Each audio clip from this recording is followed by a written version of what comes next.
कक्षा 10वीं की हिंदी वर्णिका भाग 2 जो कि सेकेंड बुक होता है छोटा वाला, उससे हम लोग पाठ 1 है। यहाँ पे पाठ का नाम है दही वाली मगम्मा, जो कि कन्नड़ भाषा में लिखा गया है।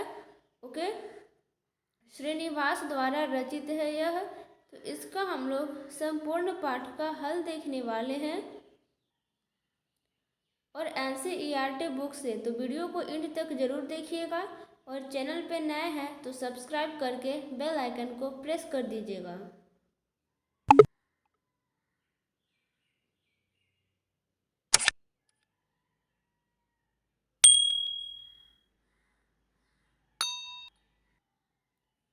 जैसा कि आप लोग देख सकते हैं, हम यहाँ पे आ चुके हैं। पाठ 1 है दही वाली मगम्मा, कन्नड़ भाषा में लिखा गया है ये और श्रीनिवास द्वारा रचित है। ओके, तो वीडियो को एंड तक जरूर देखिएगा। साथ ही साथ परीक्षा में आने वाले कौन कौन प्रश्न होते हैं, किस तरह से पढ़ना चाहिए, उसका भी मैं डिटेल आपको इस वीडियो में दूंगी।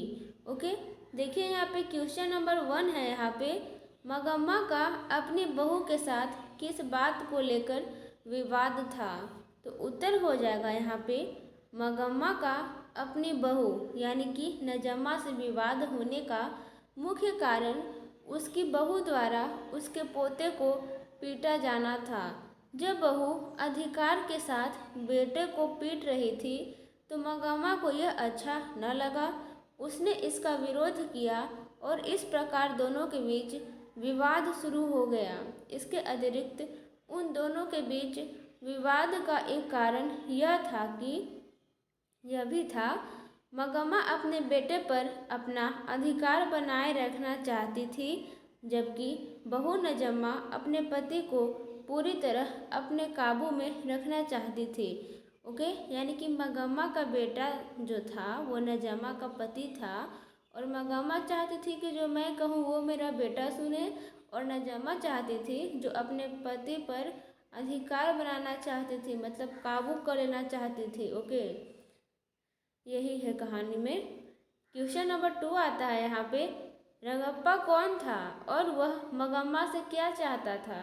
ये क्वेश्चन थोड़ा सा वीवीआई हो जाता है क्योंकि एग्जाम में कभी कभी ये क्वेश्चन पूछ देता है, तो आप लोग ध्यान से देखेंगे। उत्तर हो जाएगा रंगप्पा मगम्मा के गांव का ही रहने वाला था। वह एक जुआरी और नीच प्रकृति का शौकीन मिजाज वाला पुरुष था। वह मगम्मा को अपने बेटे बहू से अलग होकर गुजर बसर करते देख उसकी जमा पूंजी को कर्ज के बहाने ले लेना चाहता था। कौन? रंगप्पा। किससे? तो मगम्मा से। साथ ही साथ वह मगम्मा से दैहिक संबंध स्थापित करने को भी आतुर था। कौन? तो रंगप्पा, एक जुआरी था वो। 3 है यहाँ पे, बहू ने सास को मनाने के लिए कौन सा तरीका अपनाया? ये भी क्वेश्चन वीवीआई है एग्जाम के दृष्टिकोण से, इसे भी आप लोग ध्यान से देखेंगे। उत्तर हो जाएगा बहू ने सास को मनाने के लिए एक बड़ा अच्छा तरीका अपनाया। वह समझती थी कि मेरा नन्हा सा बेटा मेरी सास का बड़ा प्यारा है, इसलिए उसने युक्तिपूर्वक अपने बेटे को सास के पास रहने के लिए भेज दिया। इस प्रकार उसका मान भी बचा रहा और काम भी बन गया। इसी को कहते हैं सांप मरे न लाठी टूटे। ओके, हो रहा है यहाँ पे, इस कहानी का कथावाचक कौन है, उसका परिचय दीजिए। तो यहाँ पे उत्तर हो जाएगा इस कहानी में कहानी के रचयिता ही कथावाचक हैं। जो कहानी लिखे हैं वो कहानी के रचयिता ही कथावाचक है। उससे कथानायक मगम्मा का बड़ा घनिष्ठ संबंध है। वह दही बेचने वाली मगम्मा की सुख दुख संबंधी सारी बातों को आत्मीयपूर्वक सुनती है और उसके कष्टों को दूर करने का सुझाव सुझाती है। उसका पति कहीं कार्यालय में काम करता है। वह बहुत ही समझदार और व्यवहार कुशल प्रतीत होती है। कौन? तो मगम्मा। ठीक है, अब देखिए यहाँ पे 5 है, मगम्मा का चरित्र चित्रण कीजिए। तो उत्तर हो जाएगा यहाँ पे मगम्मा दही बेचने वाली शीर्षक कहानी के प्रमुख पात्र है। वह दही बेचने का कार्य करती है। वह दही बेच कर अपने परिवार को चलाने वाली एक सीधी साधी महिला है। मगम्मा में स्वाभिमान का भाव भी है। वह अपने सामने अपने बहू की ज्यादती बर्दाश्त नहीं कर पाती है, किंतु उनमें नारी सुलभ प्रेम एवं सेवा की भावना भी कूट कूट कर भरी हुई है। यही कारण है कि अपने बेटे को बहू के वश में होता देखकर वह दुखी होती है और छुप छुप कर भी अपने पोते का ध्यान रखती है। कौन? तो मगम्मा है।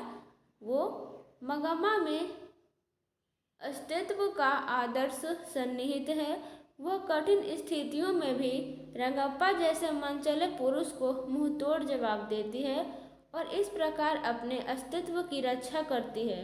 कहानीकार ने मगम्मा के चरित्र को बड़ी आत्मीयता एवं कुशलता पूर्वक कहानी में चित्रित किया है।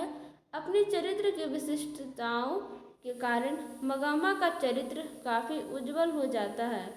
ओके, पाठ समाप्त होता है। ओके, तो हम लोग जान लेते हैं अब इसको अच्छे तरह से पढ़ने के लिए इस चैप्टर को, ताकि आप लोग एग्जाम में अच्छे स्कोर ला सको। इसके लिए आपको क्या करना होगा, तो जो सेकेंड बुक होता है हिंदी वर्णिका का, आपको वो पढ़ना होगा। ओके, इसका चैप्टर पढ़ना होगा अच्छे तरह से। फिर उसके बाद अच्छे तरह से क्वेश्चन आंसर बना लेना होगा। फिर जो लेखक या लेखिका का परिचय होता है उसे आप लोग ध्यान से पढ़ के नोटबुक पे वीवीआई क्वेश्चन खुद से बनाना होगा। ओके, तो आप अच्छे स्कोर ला सकते हो, क्योंकि ऑब्जेक्टिव भी अब 50% पूछता है और सब्जेक्टिव भी। तो आपको जितना सब्जेक्टिव के लिए तैयारी करना पड़ेगा, उससे कहीं ज़्यादा ऑब्जेक्टिव के लिए प्रैक्टिस करने की आवश्यकता है। तो आप एग्ज़ाम में अच्छे स्कोर ला सकते हो। Okay, thanks for watching. अब अगले वीडियो में मिलते हैं। Have a nice day.